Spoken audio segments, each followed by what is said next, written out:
अस्सलाम वालेकुम नाजरीन, आपको आज की सबसे बड़ी और अहम ब्रेकिंग न्यूज़ से आगाह करते चले। मुल्क भर में ईद उल फित्र कब मनाई जाएगी, आपको मैं मुकम्मल तफसील के साथ आगाह करने वाला हूँ। इसका हतमी ऐलान कर दिया गया है।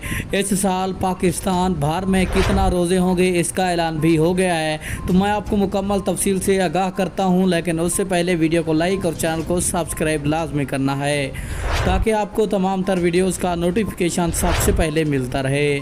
तफसीलात के मुताबिक पाकिस्तान भर में इस माह रमज़ान के 30 रोज़े होंगे, जबकि पाकिस्तान भर में इस साल ईद 3 मई को मनाई जाएगी, जबकि सऊदीया और दुबई में ईद 2 मई को मनाई जाएगी और पाकिस्तान में 2 मई को चाँद नज़र आएगा और 3 मई को पाकिस्तान भर में ईद मनाई जाएगी। और ये भी इतलात मिल रही है कि इस साल पूरे एशिया में एक ही दिन ईद मनाई जाएगी।